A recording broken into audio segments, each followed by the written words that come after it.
Amresh Mishra speaks में आप सबका स्वागत है। हम लोग आज जो बात करने जा रहे हैं उसके जो मुख्य बिंदु हैं, किस तरीके से गाज़ा में, नॉर्थ गाज़ा में हमास की सरकार वापस लौट आई है। ये पिछले वीडियो में मैंने आपको बताया। अभी जो हमारे पास खबरें आ रही हैं वो चौंका देने वाली है वाकई, क्योंकि देखिए हिजबुल्लाह ने एक अपना इन्फोग्राफिक पब्लिश किया है जिसमें उसने 8 अक्टूबर 2023 से लेकर फरवरी 4 2024, आज 6 फरवरी है, यानी 8 अक्टूबर 2023 से 4 फरवरी 2024 का उसने आंकड़ा पेश किया है। पहले भी एक बार हम आपको आंकड़ा सुना चुके हैं, ये बिल्कुल ताजे हैं। इस अवधि में 961 मिलिट्री ऑपरेशन हिजबुल्लाह ने इजराइल के ऊपर किए। 961 जो इजराइल के लॉसेस हुए हैं, 56 व्हीकल्स, 56 व्हीकल्स इसराइल की डिस्ट्रॉय हुई, 4 logistical vehicles, 28 personal carriers and 24 tanks. 26 command centres Israel के डिस्ट्रॉय हुए, 178 bunkers and positions in sites and settlements, 178 bunkers Israel के डिस्ट्रॉय हुए, over 500 settlement units destroyed। जो सेटलमेंट यूनिट्स उनकी होती हैं जिसमें वो सेटलर्स को बसाते हैं, और वो मतलब बहुत बड़ा इशू है वो, तो उस पर जो फायर किया तो 500 सेटलमेंट यूनिट्स वर डिस्ट्रॉयड।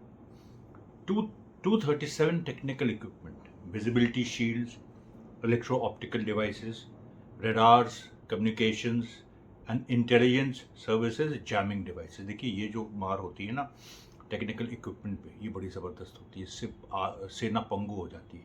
और हिजबुल्लाह ने 237 टेक्निकल इक्विपमेंट्स डिस्ट्रॉय किए। 311 पर्सनल पोजीशंस, 311 पर्सनल पोजीशंस। ये भी एक तरह की एक टेक्नोलॉजिकल डिवाइस है जहाँ से इजराइल मॉनिटर करता है, और ये मतलब ये मैन्ड भी होती हैं और अनमैन्ड भी होती हैं। तो 311 पर्सनल पोजीशंस, 2 मिलिट्री फैक्ट्रीज। ये देखिए बहुत इंपॉर्टेंट, मिलिट्री फैक्ट्रीज का मतलब जैसे आप इमेजिन कर लीजिए इंडिया की जो मिलिट्री फैक्ट्रीज है जिनको हम ऑर्डिनेंसेस कहते हैं या किसी और देश की हैं, उसको पूरा का पूरा डिस्ट्रॉय हो जाना। 25 बॉर्डर वॉल्स, 14 आर्टिलरी एम्प्लेसमेंट जहाँ से वो अपनी अपनी तोपें लगाते हैं और निशाना कर साधते हैं। 2 iron dome platforms, 2 iron dome platforms, 5 drones and planes, 5 drone और प्लेन्स डिस्ट्रॉय किए हिजबुल्लाह ने। ह्यूमन लॉसेस, इजराइल का क्या नुकसान हुआ, 2000 के ऊपर लोग मारे गए इजराइल के या घायल हैं, 2000 के ऊपर। अभी जो पिछला आंकड़ा आया था उसमें 2000 था और अब आ रहा है 2000 के ऊपर। एग्जैक्ट इसका जो टैबुलेशन है ये करीब 2120। ये इसके बारे में कोई श्योरिटी से अभी हिजबुल्लाह ने काउंट नहीं किया है, लेकिन रफली ये 2100 से ज़्यादा है। Operation rate, the average number of operations per day is 8 operation रो। The highest number of operations is 26 operation highest number है जो एक दिन में हुए। The lowest number of operation is 2, मतलब हर दिन कुछ ना कुछ हुआ, highest 26। Border sites that were targeted, जो लेबनान और इजराइल का बॉर्डर है वहां जो टारगेटिंग हुई। 22 settlements targeted 72 times. 45 border sites targeted 670 times. फिर से मैं पढ़ दूं इसको, 22 settlements targeted 72 times, 45 border sites targeted 670 times, 19 rear sites targeted 61 times, 53 border points targeted 122 times.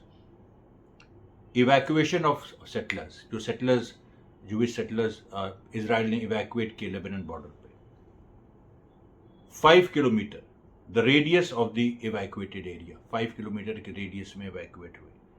43 number of announced evacuated settlement, जो इजराइल ने माना 43 हमने सेटलमेंट्स इवैक्यूएट किए। 81,000 number of announce displace settlers, जो इसराइल ने स्वीकारा कि 81,000 सेटलर्स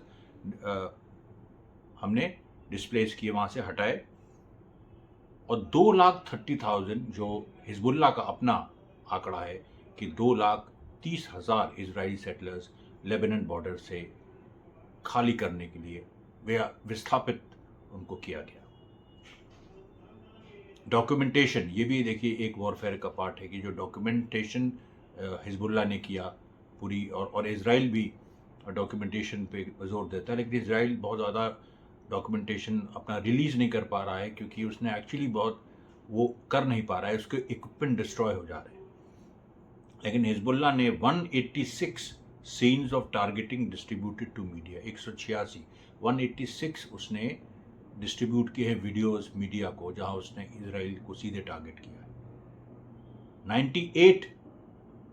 98 उसमें से इसने खुद रिलीज किए हैं हिजबुल्लाह ने। वेपन्स यूज्ड, अब वेपन्स देखिए, the number mentioned are the number of shootings launching as a military action and not the number of projectiles or missiles। ये कितने मिसाइल छोड़े या प्रोजेक्टाइल्स छोड़ी उसकी गिनती नहीं है, ये है कि कितनी बार शूट किया, कितनी बार लॉन्च किया।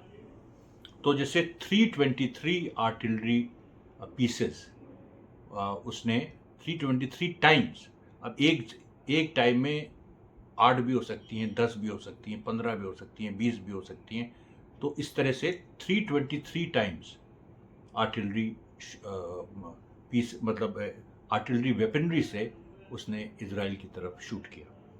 244 सरफेस टू सरफेस मिसाइल्स, 244 बार जो सरफेस टू सरफेस मिसाइल्स उसने लेबनान से इजराइल में मारा। अब एक बार में कई मिसाइल मार सकता है, 244 टाइम्स।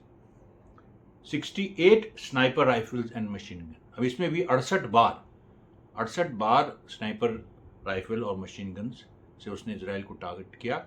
अब इस 68 बार में कई बार हो सकता है, एक बार में 4 बार हो सकता है, 5 बार हो सकता है, वो एक अलग सवाल है।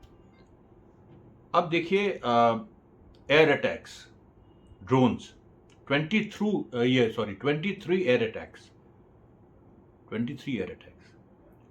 40 एयर डिफेंस जो इजराइल के अपने सिस्टम्स हैं उनको डिस्ट्रॉय किया। 385 गाइडेड मिसाइल्स, ये 385 बार हिजबुल्लाह ने मारे। 9 इंजीनियरिंग वेपन्स से 9 बार उसने टारगेट किया। 72 बार वेरियस अदर वेपन से किया। ये देखिए, ये पूरा एक हिजबुल्लाह का जो आंकड़ा आपके सामने हमने पेश किया, ये बिल्कुल एक दूसरी तस्वीर पेश करता है, और वो जो इजराइल की बहुत ही बुरी स्थिति है इस समय नॉर्दर्न फ्रंट को लेके, जिसकी वजह से इजराइल के अंदर झगड़े भी हो रहे हैं डिफेंस मिनिस्टर और प्राइम मिनिस्टर बेंजामिन नेतन्याहू में, उसके बारे में आपको बता चुके हैं, और ये बहुत ही सेंसिटिव इशू है, और हिजबुल्लाह इसको और एस्केलेट कर रहा है। उधर गाज़ा में तो मैंने जैसे बताया कि हमास निरंतर आगे बढ़ रहा है, वेस्ट बैंक में भी बहुत सारी घटनाएं शुरू हो गई। वेस्ट बैंक की घटनाओं पे एक अलग से मैं कल वीडियो बनाऊंगा। आज की वीडियो का जो दूसरा एस्पेक्ट है कि जो इंटरनेशनल एक्शन हुआ है, इंटरनेशनल लेवल पे जो जनता सड़क पे उतरी, उसने इजराइल को क्या नुकसान पहुंचाया। तो देखिए, ठोस रूप से 30 बिलियन ट्रांसपोर्टेशन जायंट है केहू नेगेल, K+N, और ये जो इजराइल के एल्बिट सिस्टम्स, जो इजराइल की आर्म्स कंपनी है, उसको ये लॉजिस्टिकल और ट्रांसपोर्ट सपोर्ट देता है। और इसके लेस्टर ऑफिस जो इंग्लैंड में है, इसमें मई 2023 से 7 अक्टूबर के पहले से पैलेस्टीनियन एक्टिविस्ट हमले कर रहे हैं, उसके बाद भी उन्होंने किए, और उन हमलों को बढ़ाया, और उसमें मतलब ब्लड से स्प्रे कर देना, ये कह देना वो उनके ऑफिस को, खासतौर पर जो लेस्टर ऑफिस है मेन इंग्लैंड में, उसमें ये लिख देना कि तुम खूनी हो, तुम कातिल हो, तुम फिलिस्तीनी बच्चों को मार रहे हो। इस तरह से पैलेस्टीनियन एक्टिविस्ट लगे रहे 3-4 महीना, और अंत में क्या हुआ कि जो K+N जो ये ट्रांसपोर्टेशन जायंट है, 30 बिलियन ट्रांसपोर्टेशन एंड लॉजिस्टिकल जो जायंट है, इसने इजराइल के एल्बिट सिस्टम से बिजनेस करने को मना कर दिया। ये देखिए, अब जो दूसरी जो बड़ी बात है कि जापान में इतूचू कॉरपोरेशन है, इतूचू, और it is one of the largest companies जो कि वही वेपन्स का वो पार्ट्स मैन्युफैक्चर करता है, और बहुत सारे इसके और भी ऑपरेशंस हैं जो ये इसराइल के एल्बिट सिस्टम्स के साथ जुड़ा हुआ था। जापान की इतूचू कॉरपोरेशन, इसने भी मना कर दिया है इसराइल के साथ एल्बिट सिस्टम के साथ बिजनेस करने के लिए। तो इंटरनेशनल कोर्ट ऑफ जस्टिस का जो देखिए एक जजमेंट आया, उसका आप असर देख रहे हैं। लेकिन ये जो हुआ है, जो लेस्टर स्क्वायर में इंग्लैंड में जो K+N कंपनी है उसने जो किया, और जो जापान की इतूचू कॉरपोरेशन ने किया, ये जनता का प्रेशर है। जो जनता सड़क पे उन देशों की उतरी, इंग्लैंड की जनता, ये कोई फिलिस्तीनी जो बसे हैं इंग्लैंड में वो नहीं, बल्कि जो ब्रिटिश जनता है वो सड़क पर उतर के उसने किया है। जापान में भी फिलिस्तीनी जापान में हार्डली बहुत ही कम है, लेकिन जापान की जनता ने सड़क पे उतर के अपनी कंपनी को मजबूर किया कि वो इजराइल के साथ बिजनेस करना बंद करें। ये साथियों एक बड़ी स्थिति है। Israel is now facing international isolation. International isolation Israel महसूस कर रहा है, और अपने घर में जो हार रहा है वो तो है ही, लेकिन इंटरनेशनल भी इजराइल की घेरेबंदी बढ़ती जा रही है। धन्यवाद साथियों, बहुत बहुत।